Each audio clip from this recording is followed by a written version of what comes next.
안녕하세요. 하늘사랑교회 김일승 목사입니다. 이 책의 제목을 복음의 시작이라고 잡은 이유는 성경은 창세기부터 계시록까지 하나님이 하나님 백성을 어떻게 구원하시는지에 관한 복음이 담겨 있기 때문입니다.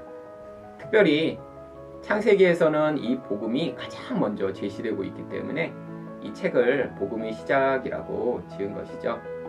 이 복음이라고 하는 것은 하나님이 예수 그리스도를 통해 성도를 구원하셔서 예수 그리스도와 같은 자로 만들어 나가시는데 하나님의 전적인 개입과 은혜로 말미암아 그 일이 이루어지기 때문에 구속사라고 이야기를 합니다. 그래서 이 책의 부제를 구속사적 관점에서 본 창세기라고 지은 것입니다. 하늘사랑교회를 개척하고 나서 약 2년 반 동안 창세기 강의를 했습니다. 이렇게 오랜 시간 동안 창세기 강의를 했던 이유는 성도들이 가지고 있는 성경에 대한 오해를 바로 잡아주기 위해서였습니다.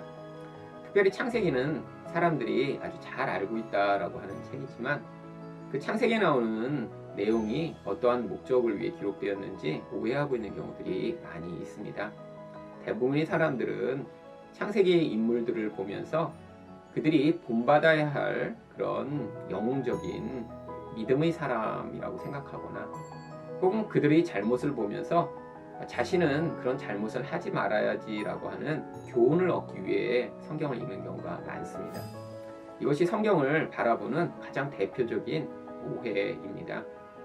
성경은 창세기부터 계시록까지 일관되게 하나님이 하나님 백성들을 어떻게 구원해 나가시는지를 보여주는 내용을 기록하고 있습니다.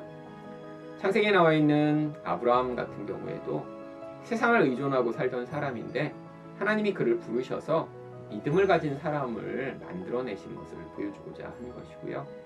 또한 이삭의 경우에는 그 이삭의 인생을 통해 하나님의 복이 부어져 그가 부자가 되고 가뭄에도 그가 풍성한 그런 샘물을 얻는 것을 통해 하늘의 생명이 얼마나 풍성한 것인가를 보여주고자 하는 것이고요. 야곱의 인생을 통해서는 자기 욕심을 따라 관계를 깨트리며 살던 그 인생을 하나님이 그 욕심의 자리로부터 변화시켜 나가시는 하나님의 개입을 보여주고자 기록한 것입니다.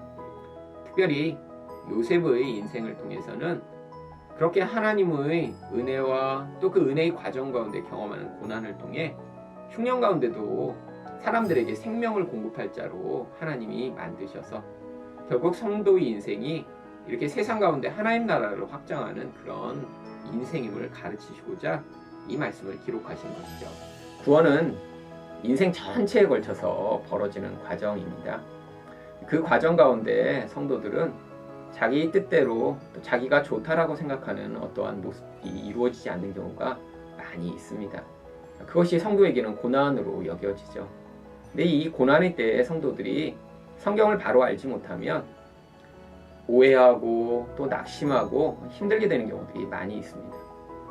그런데 이 창세기 가운데 하나님이 하나님 백성들을 이렇게 하나님 백성처럼 만들어 가시는 과정 가운데 성도들이 반드시 고난을 지나가며 또 고통과 어려운 과정들을 지나가지만 그것이 하나님의 목적 가운데 아주 중요한 역할을 함을 우리는 배울 수 있습니다. 결국 믿음을 가지기 위해서는 이 땅에서 믿음을 방해하는 눈에 보는 것에 대한 의존을 벗어나야겠죠. 이것이 고난으로 여겨질 수 있고요. 또 하늘의 생명인 그 복을 사모하는 자가 되기 위해서는 이 땅에서 사람들이 복이라고 여기는 것들을 아무렇지도 않게 받아들일 수 있어야겠죠. 또 나의 뜻과 나의 욕심을 이루기 위해 살던 자가 그 욕심을 내려놓는 과정이 고난처럼 여겨지겠죠. 그런데 하나님이 인생 가운데 개입해 오셔서 하나님 백성을 구원하시면 바로 우리에게는 고난이라고 여겨지는 이 과정을 통해 하나님은 하나님 백성을 예수 그리스도와 같은 그런 하나님만 온전히 의존하고 하나님 뜻에 따라 살아가는 자로 만들어 가시는 것입니다. 바로 이런 예수 그리스도와 같은 자로 우리가 이 세상 가운데 흉년 가운데도 생명을 공급하던 요셉처럼 하나님 나라를 확장하는 자가 되도록 우리 인생 가운데 개입해 오시고자 하는 그 하나님의 복음의 은혜를 이 책을 통해 깨닫게 되기를 바랍니다.